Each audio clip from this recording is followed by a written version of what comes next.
साथ संगत जी, आज का इंसान एक अजीब सी कसम में जी रहा है। उसके पास सब कुछ है, आलीशान घर है, बैंक बैलेंस है, दुनिया भर की सुख सुविधाएं भी हैं। विज्ञान ने इतनी तरक्की कर ली है कि शरीर के हर हिस्से के लिए एक स्पेशलिस्ट डॉक्टर मौजूद हैं। दिल के लिए कार्डियोलॉजिस्ट है, दिमाग के लिए न्यूरोलॉजिस्ट है और हड्डियों के लिए ऑर्थोपेडिक है। लेकिन एक बहुत ही गहरा और कड़वा सच यह है कि इन तमाम डॉक्टरों और अस्पतालों के बावजूद इंसान आज इतना बीमार, अशांत और अकेला कभी पहले नहीं था। साथ संगत जी, ऐसा क्यों?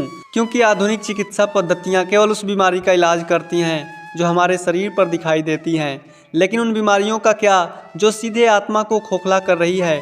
ईर्ष्या, नफरत, अहंकार, चिंता, भय और अज्ञानता, ये ऐसी बीमारियां हैं जो किसी एक्सरे, एमआरआई या ब्लड टेस्ट में पकड़ में नहीं आती। इन मानसिक और आत्मिक रोगों का इलाज किसी मेडिकल स्टोर की दवाई से नहीं हो सकता।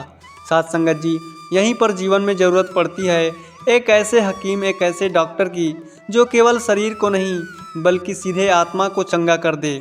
साथ संगत जी, संसार के डॉक्टर जब थक जाते हैं, जब वो हाथ खड़े कर देते हैं और कहते हैं कि अब तो कोई चमत्कार ही इसे बचा सकता है, ठीक उसी मोड़ से हमारे सद्गुरु का इलाज शुरू होता है। साथ संगत जी, सद्गुरु शरीर के पिंजरे को नहीं बल्कि इसके भीतर बैठी आत्मा को निरंकार से जोड़कर हमेशा के लिए स्वस्थ कर देता है।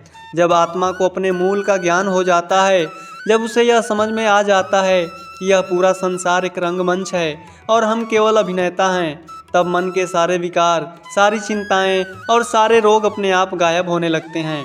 साथ संगत जी, सद्गुरु कोई साधारण डॉक्टर नहीं है जो केवल हमारे नब्ज देखकर पर्चा लिख देते हैं। साथ संगत जी, सद्गुरु वो रहबर हैं जो हमारे कर्मों के खातों को साफ करते हैं, जो हमारे भीतर छिपे जन्म जन्म के अज्ञान के अंधेरे को ज्ञान की एक ही किरण में मिटा देते हैं। इसीलिए जब हम पूर्ण समर्पण के साथ सद्गुरु के चरणों में बैठते हैं तो जीवन का हर दर्द, हर मर्ज की दवा स्वतः मिल जाती है। साथ संगत जी, इतिहास गवाह है कि जब जब संतों और मनीषियों ने इस धरा पर अवतार लिया, उन्होंने सद्गुरु को ही सबसे बड़ा वैद्य माना। साथ संगत जी, संत कबीर दास जी ने सद्गुरु की महिमा को बहुत ही सुंदर शब्दों में पिरोया है। वे कहते हैं, कबीर मानस जन्म दुलंभ है, होए न बारंबार, तरुअर से पत्ता टूट गिर, बहुरी न लागै डार। साथ संगत जी, कबीर दास जी समझा रहे हैं कि यह मानव जीवन बहुत अनमोल है और इसे विकारों में नहीं गंवानी चाहिए। जब वे सद्गुरु के इलाज की बात करते हैं, जब वे इलाज करने की बात करते हैं तो कहते हैं, सद्गुरु कबीर वैद्य भया, कंचन भई शरीर, जन्म जन्म का रोग था, पल में डारी चीर। अर्थात कबीर जी कहते हैं, जब हमारे सद्गुरु वैद्य बनकर आए तो उन्होंने मेरी इस मिट्टी के शरीर को सोना जैसे शुद्ध बना दिया। जो जन्म जन्म का अज्ञान और विकारों का रोग था, उसे सद्गुरु ने पल भर में काट कर फेंक दिया। साथ संगत जी, गीता में भगवान श्री कृष्ण अर्जुन के मानसिक और आत्मिक रोग का इलाज करते हैं। महाभारत के युद्ध मैदान में अर्जुन डिप्रेशन में घिर गए थे, उनके हाथ से गांडीव छूट रहा था, वह मानसिक रूप से पूरी तरह बीमार हो चुके थे।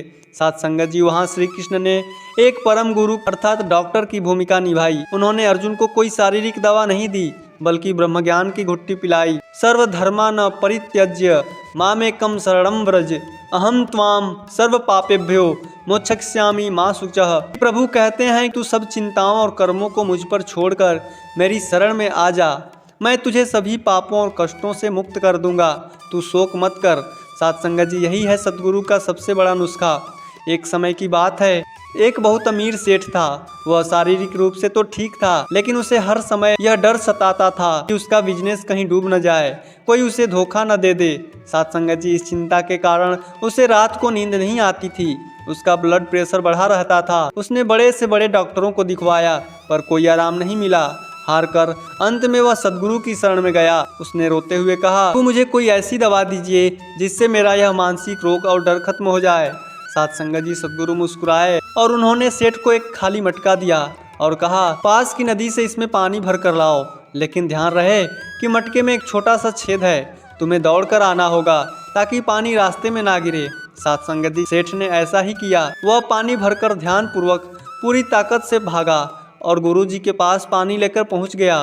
गुरुजी ने पूछा, जब तुम भाग रहे थे तब क्या तुम्हें अपने बिजनेस की चिंता थी? क्या तुम्हें अपने दुश्मनों का डर सता रहा था? साथ संगत जी, सेठ ने कहा, नहीं हुजूर, मेरा पूरा ध्यान तो इस मटके और पानी पर था कि कहीं मेरा पानी गिर ना जाए। साथ संगत जी, गुरु बोले, बस यही तुम्हारे रोग की दवा है। जब तुम्हारा ध्यान संसार की अनित्य चीज़ों से हटकर केवल इस निरंकार पर टिक जाएगा तो दुनिया की कोई चिंता या रोग तुम्हें छू नहीं पाएगा। साथ संगत जी, वो सेठ समझ गया कि सद्गुरु ही मन के सबसे बड़े डॉक्टर हैं। साथ संगत जी, आज निरंकारी मिशन हमें सिखा रहा है कि सद्गुरु जो ज्ञान रूपी दवा दे रहे हैं उसे असरदार बनाने के लिए हमें 3 स्तंभों का पालन करना पड़ता है: सेवा, सिमरन और सत्संग। साथ संगत जी, जब हम निष्काम भाव से सेवा करते हैं तो हमारे भीतर का अहंकार, जो सबसे बड़ा रोग है, समाप्त हो जाता है। सिमरन, जब हम सिमरन करते हैं, तू ही निरंकार, मैं तेरी शरणा, मैनू बख्श लो। साथ संगत जी, यह मानसिक तनाव और चिंताओं को मिटाने वाली सबसे अचूक एंटीबायोटिक दवा है। सत्संग, साथ संगत जी, सत्संग वह हॉस्पिटल है जहाँ आकर मन के मैल की धुलाई होती है। संतों के विचार सुनकर आत्मा को सकारात्मक ऊर्जा मिलती है। साथ संगत जी, संसार के डॉक्टर सिर्फ शरीर की सांसों को कुछ समय के लिए बढ़ा सकते हैं, लेकिन सद्गुरु लोक और परलोक दोनों सुधार देते हैं। साथ संगत जी, वर्तमान में सद्गुरु माता सुदीक्षा जी महाराज हमें यही समझा रही हैं कि जब हम इस निरंकार प्रभु को अंग संग देखते हैं तो जीवन में शुक्राना आ जाता है, और जहाँ शुक्राना आता है वहाँ कोई मानसिक या आत्मिक बीमारी टिक नहीं सकती है। साथ संगत जी, सद्गुरु की दवा और संसार के डॉक्टरों की दवा में क्या अंतर है? दुनिया का डॉक्टर दवा बाहर से देता है, गोली, सिरप या इंजेक्शन के रूप में, लेकिन सद्गुरु का इलाज आंतरिक होता है। वह इंसान के सोचने के नज़रिए को ही बदल देता है।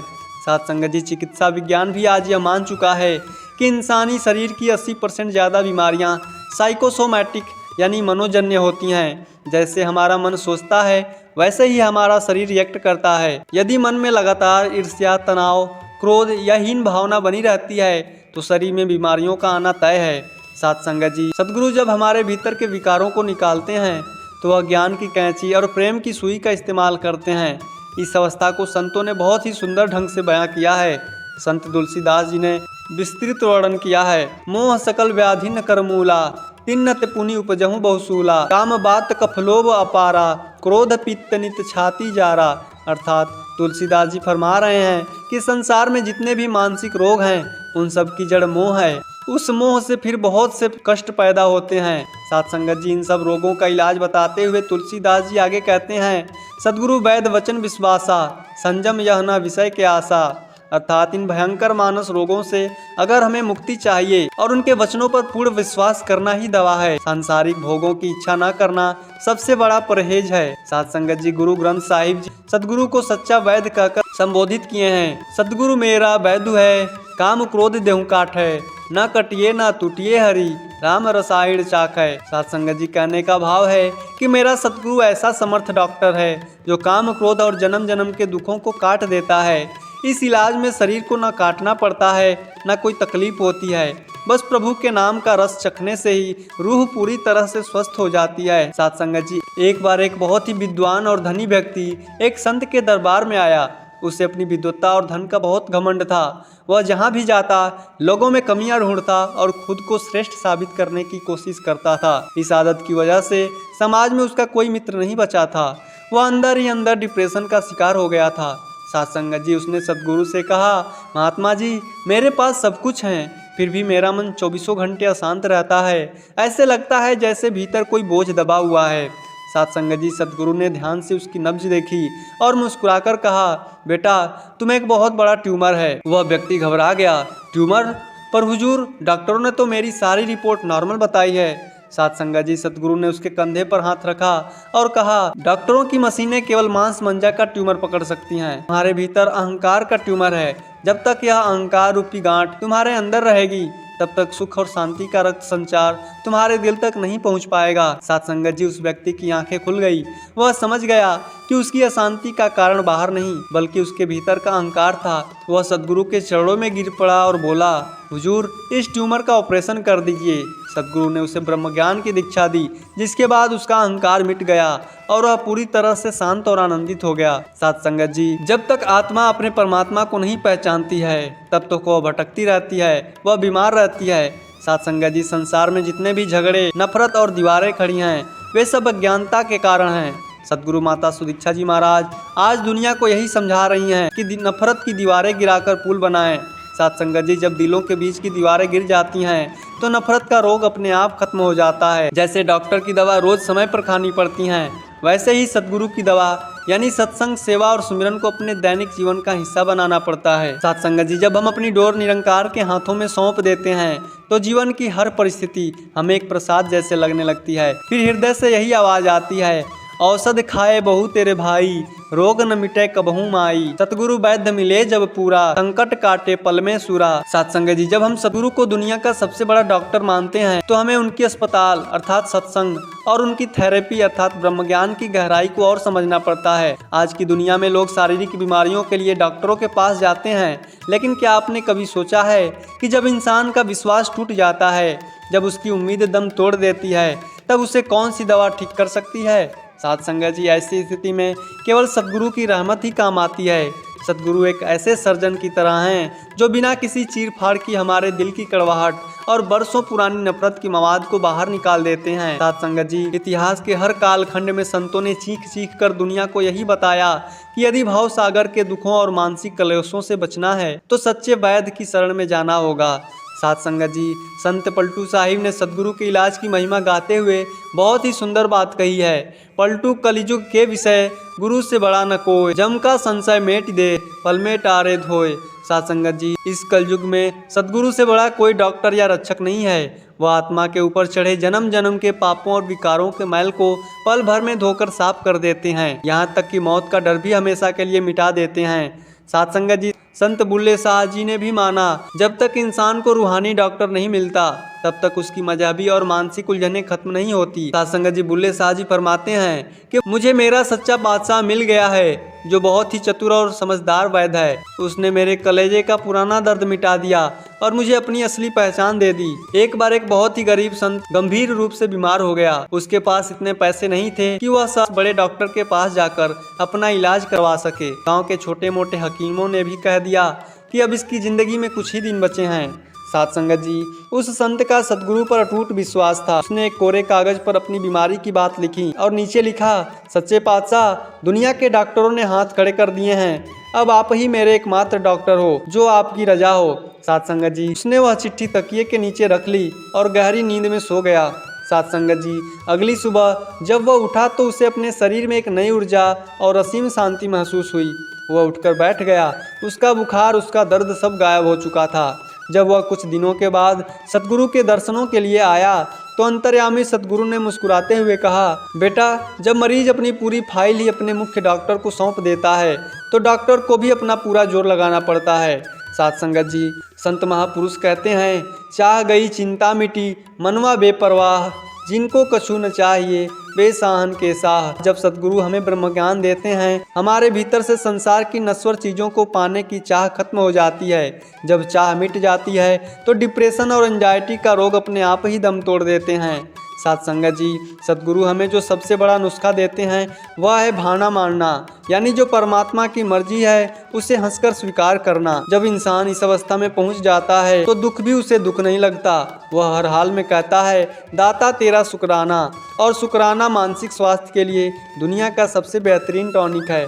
साथ संगत जी, आज के इस वैज्ञानिक युग में जहाँ इंसान चांद और मंगल पर पहुँच गया है लेकिन अपने ही परिवार और समाज से कट चुका है, वहाँ सदगुरु माता सुदीक्षा जी महाराज हमें मानवता और प्यार की एंटीबायोटिक दे रही हैं। साथ संगत जी, सदगुरु आज हमें यही समझा रही हैं कि जब हम दूसरों के घावों पर मरहम लगाते हैं तो हमारे अपने घाव अपने आप ठीक होने लगते हैं।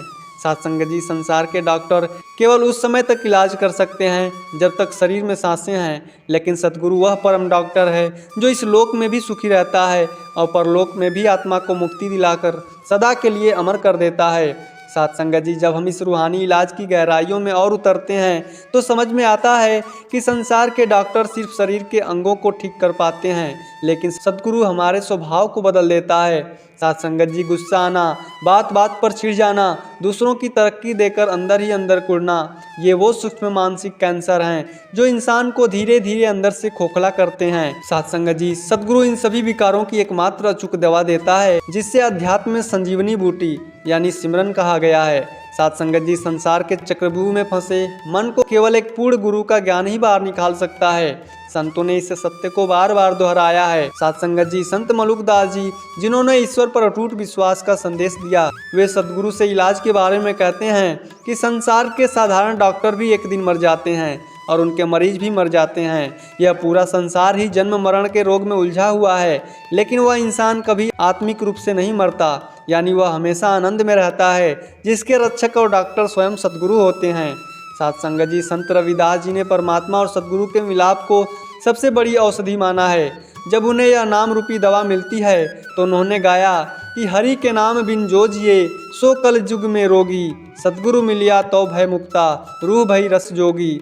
साथ संगत जी, जो इंसान इस निरंकार के नाम के बिना जी रहा है वह असल में आत्मिक रूप से बीमार है, लेकिन जैसे ही पूर्ण सद्गुरु मिलते हैं इंसान सारे बंधनों और रोगों से मुक्त हो जाता है और उसकी रूह ईश्वरीय आनंद के रस में डूब जाती है। साथ संगत जी, एक बहुत बड़े राजा के दरबार में एक हकीम साहब आए। उन्होंने राजा से कहा, राजन, मैंने दुनिया की हर बीमारी की दवा खोज ली है, लेकिन एक बीमारी ऐसी है जिसका इलाज मेरे पास भी नहीं है। राजा ने हैरान होकर पूछा, ऐसी कौन सी बीमारी है हकीम साहब? हकीम ने जवाब दिया, वह बीमारी है अतृप्ति और अशांति। जब इंसान के पास सब कुछ होते हुए भी उसका मन भूखा रहता है, वह रात भर करवटें बदलता है और अंदर से तड़पता है, तो मेरी कोई भी जड़ी बूटी वहाँ काम नहीं करती। साथ संगत जी, राजा ने उस समय कुछ नहीं कहा। कुछ दिनों के बाद राजा अपने मंत्रियों के साथ जंगल में शिकार पर गए और रास्ता भटक गए। थक हार कर वे एक सीधे साधे संत की कुटिया पर पहुँचे। संत के चेहरे पर एक गजब का तेज और असीम शांति थी। उनके पास ना तो कोई धन दौलत थी और ना ही कोई सुख सुविधा, फिर भी वे मस्त थे। साथ संगत जी, राजा ने गुस्से में पूछा, बाबा जी, आपके इस बेफिक्र आनंद का राज क्या है? हमारे महलों में तो सब कुछ होकर भी अशांति है। साथ संगत जी, सद्गुरु ने मुस्कुराकर एक लोहे का टुकड़ा उठाया और उसे अपने पास रखे पारस पत्थर से छुआ दिया। वह लोहा तुरंत खरा सोना बन गया। सद्गुरु ने कहा, राजन, जैसे पारस के छूते ही लोहे का कालापन और जंग खत्म हो जाते हैं और वह सोना बन जाता है, वैसे ही जब कोई जीव इस निरंकार प्रभु से जुड़ जाता है तो उसके मन की सारी अतृप्ति और अशांति हमेशा के लिए खत्म हो जाती है।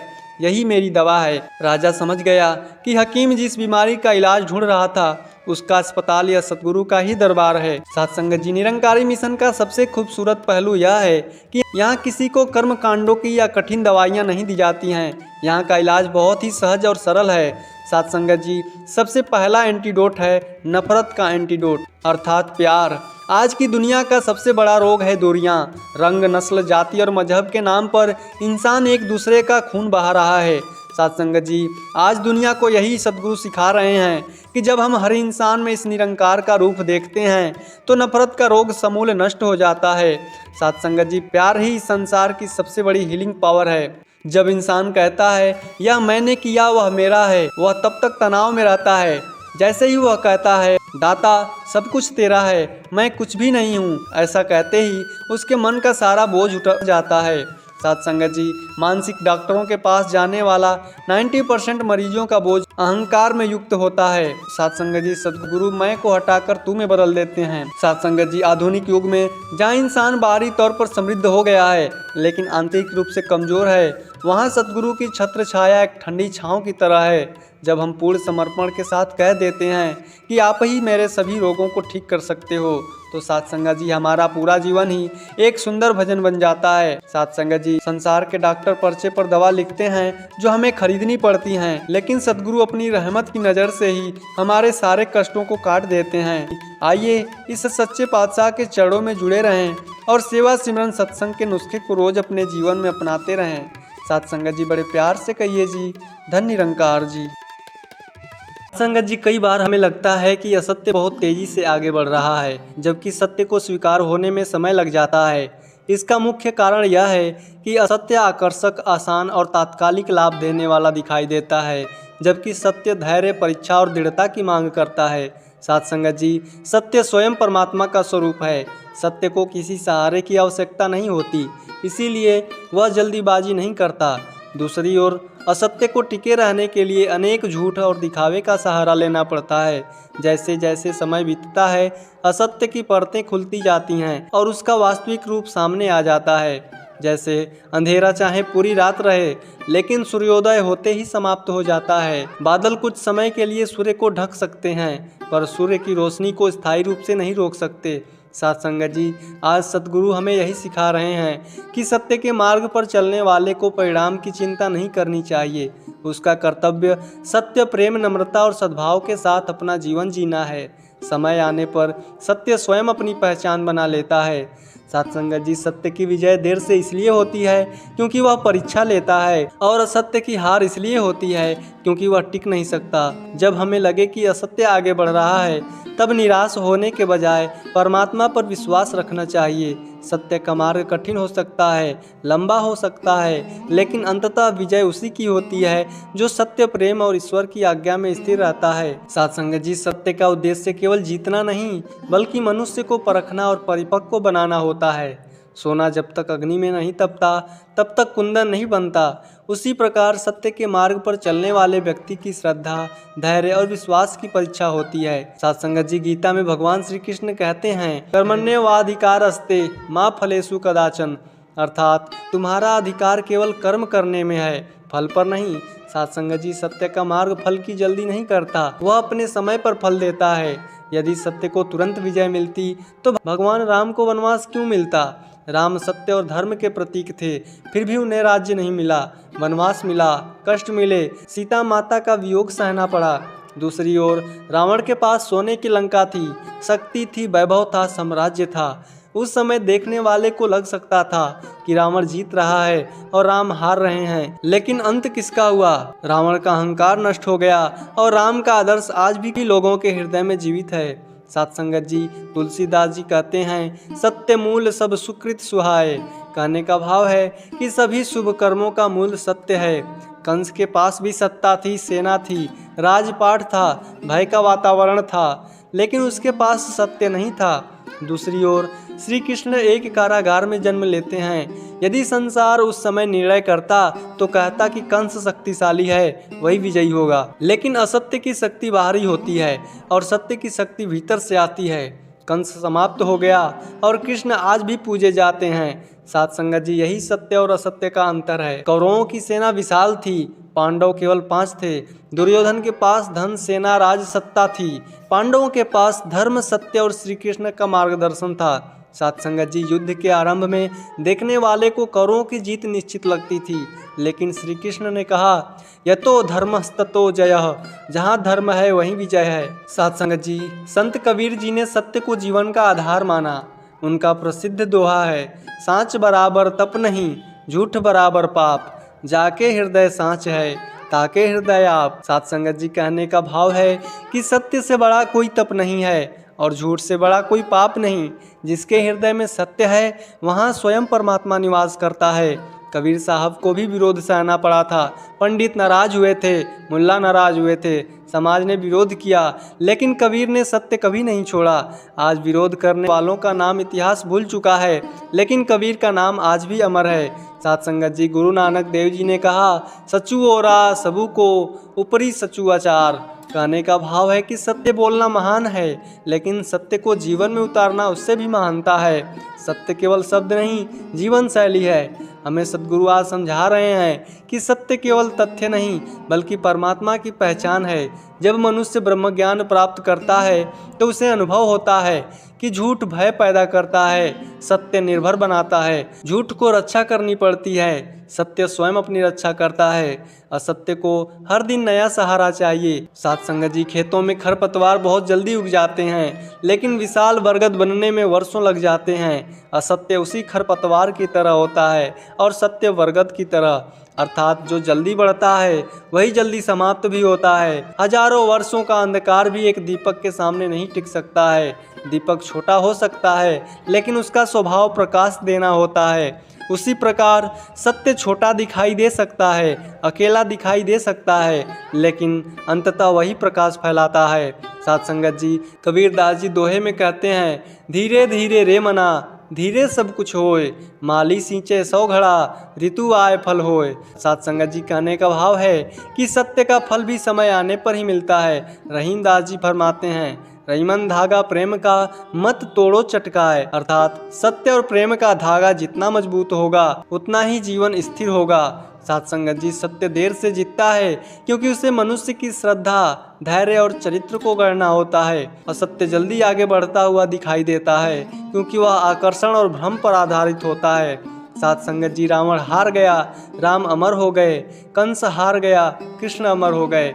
दुर्योधन हार गया, धर्म की विजय हुई। कबीर का विरोध हुआ, लेकिन कबीर अमर हो गए। साथ संगत जी, इसीलिए संतजन कहते हैं कि सत्य को प्रमाण की आवश्यकता नहीं होती है, समय ही उसका प्रमाण बन जाता है। साथ संगत जी, सत्य केवल एक विचार नहीं है, सत्य के मार्ग पर चलने वाला व्यक्ति का निर्माण भी आवश्यक है।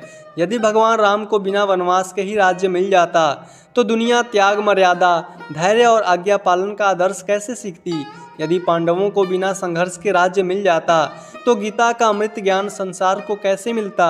यदि प्रहलाद को कोई कष्ट न मिलता तो अटल भक्ति का उदाहरण कौन बनता। अर्थात संघर्ष केवल विजय के लिए नहीं है, बल्कि मानवता को शिक्षा देने के लिए है। साथ संगत जी, भक्त प्रहलाद थे, उनके पिता हिरण्यकश्यप के पास भी सब कुछ था, राज्य था, शक्ति भी थी, लेकिन अहंकार था। प्रहलाद के पास क्या था? केवल भगवान का विश्वास। उन्हें हाथियों से कुचलवाया गया, अग्नि में बैठाया गया, पर्वत पर से गिराया गया, लेकिन सत्य उन्होंने कभी नहीं छोड़ा। अंततः भगवान नरसिंह प्रकट हुए और हिरण्यकश्यप का अंत हुआ। साथ संगत जी, जब सत्य की रक्षा मनुष्य नहीं कर पाता है तब स्वयं परमात्मा उसकी रक्षा करता है। मीराबाई को भी इसका प्याला दिया गया, अपमानित किया गया, उनका भी समाज ने विरोध किया, लेकिन मीरा ने कहा, मेरे तो गिरधर गोपाल, दूसरों न कोई। आज वही मीरा का नाम श्रद्धा से लिया जाता है। जिन्होंने विरोध किया, इतिहास उनका नाम तक भी नहीं जानता। साथ संगत जी, यही सत्य की विजय है। गुरु अर्जुन का उदाहरण देखिए, उन्हें भी तपते तावे पर बिठाया गया, गरम रेत डाली गई, फिर भी उनके मुख से निकला, तेरा किया मीठा लागे। अर्थात यह सत्य की सबसे ऊंची अवस्था है, जब कष्ट में भी शिकायत ना हो, जब परिस्थिति बदलने से पहले दृष्टि बदल जाए। साथ संगत जी, कबीर दास जी कहते हैं, सांच कहे तो मारन धावे, झूठे जगपतियाना। कहने का भाव है कि संसार झूठ को जल्दी स्वीकार कर लेता है, लेकिन सत्य सुनकर विरोध करता है। क्यों? साथ संगत जी, क्योंकि सत्य हमारे अहंकार को चोट पहुंचाता है। झूठ हमें वही सुनाता है जो हम सुनना चाहते हैं, सत्य हमें वह दिखाता है जो हमें देखना चाहिए। साथ संगत जी, भगवान श्री कृष्ण कहते हैं कि नासतो विद्यते भावो, ना भावो विद्यते सतः। अर्थात असत्य का कोई स्थायी अस्तित्व नहीं है और सत्य कभी नष्ट नहीं हो सकता। यह केवल श्लोक नहीं, बल्कि संपूर्ण जीवन का भी सिद्धांत है। असत्य कुछ समय के लिए दिखाई दे सकता है, लेकिन वह टिक नहीं सकता। सत्य कुछ समय के लिए छिप सकता है, लेकिन मिट नहीं सकता। साथ संगत जी, रावण केवल इसलिए नहीं हारा कि राम के पास अधिक शक्ति थी। रावण इसलिए हारा क्योंकि उसका अहंकार उसकी बुद्धि से बड़ा हो गया था। साथ संगत जी, संत फरमाते हैं कि जब अहंकार बढ़ता है तब विनाश निकट होता है। रावण विद्वान था, महान तपस्वी था, शिव का भक्त था, लेकिन वह सत्य से दूर हो गया। उसके पास ज्ञान रहा, लेकिन विवेक चला गया था। साथ संगत जी, कंस को भविष्य का भय था, भय ने उसे अत्याचारी बना दिया। संतों का कहना है कि असत्य का मूल कारण भय है और सत्य का मूल कारण विश्वास है। जो परमात्मा पर भरोसा करता है वह सत्य बोल सकता है, जो डरता है वह झूठ का सहारा लेता है। साथ संगत जी, संत रविदास जी भी फरमाते हैं कि मन चंगा तो कटौती में गंगा। अर्थात सत्य बाहर नहीं, भीतर से शुरू होता है। यदि हमारा मन निर्मल है तो जीवन में परमात्मा का अनुभव होने लगता है। साथ संगत जी, संतों ने बार बार समझाया कि सत्य की सबसे बड़ी पहचान नम्रता है। झूठ को ऊंची आवाज चाहिए होती है, सत्य को नहीं। झूठ को प्रचार चाहिए होता है, सत्य को नहीं।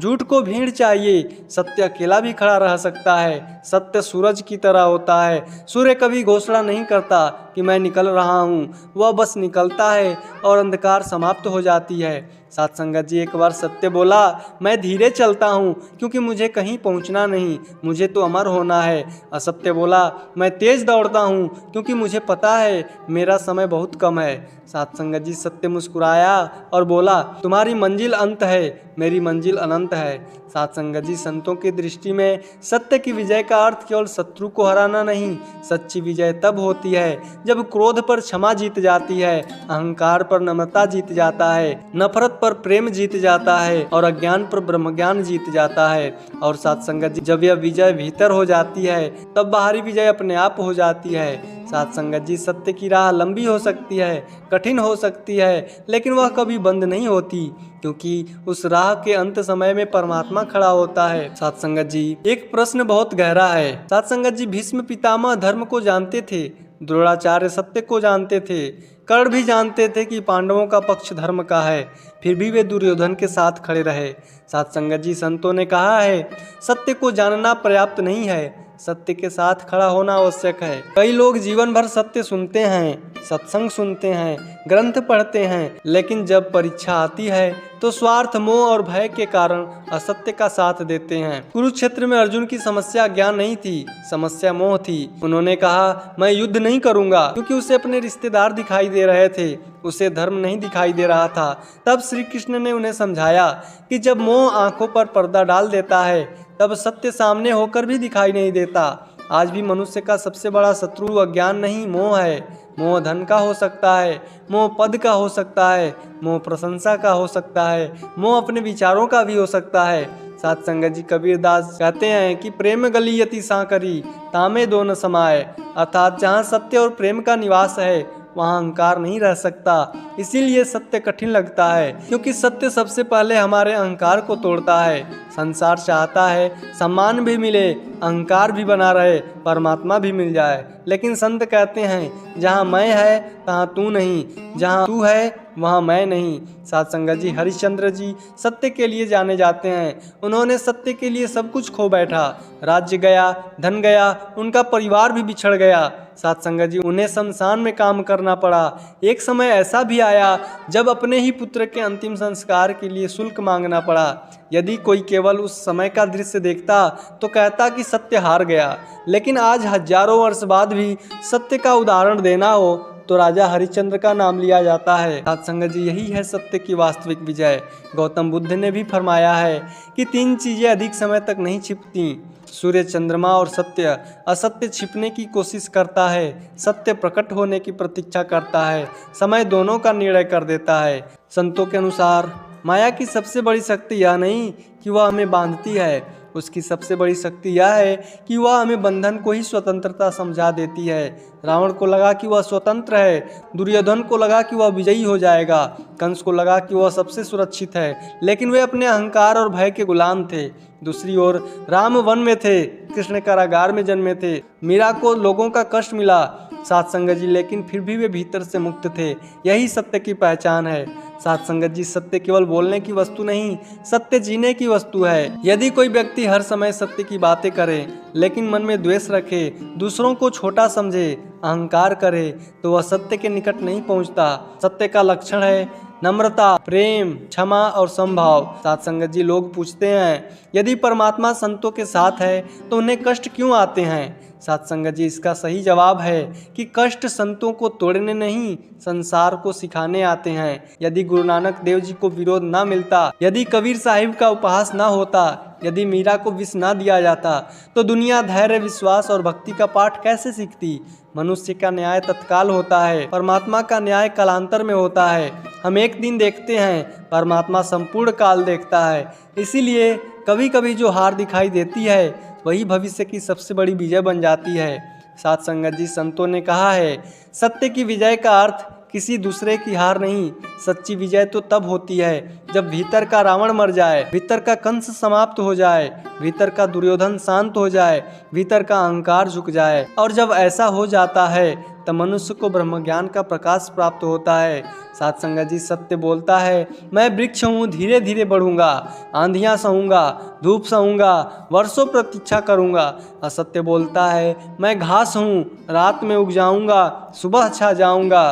तब समय मुस्कुराया और बोला घास कुछ दिनों की मेहमान है, वृक्ष पीढ़ियों का सहारा है। सत्य को जीतने की जल्दी नहीं होती, क्योंकि उसे पता है कि अंततः पूरा समय उसी के पक्ष में गवाही देगा। संगत जी, एक गांव में 2 व्यक्ति रहते थे, सत्यराम और मिथ्यालाल।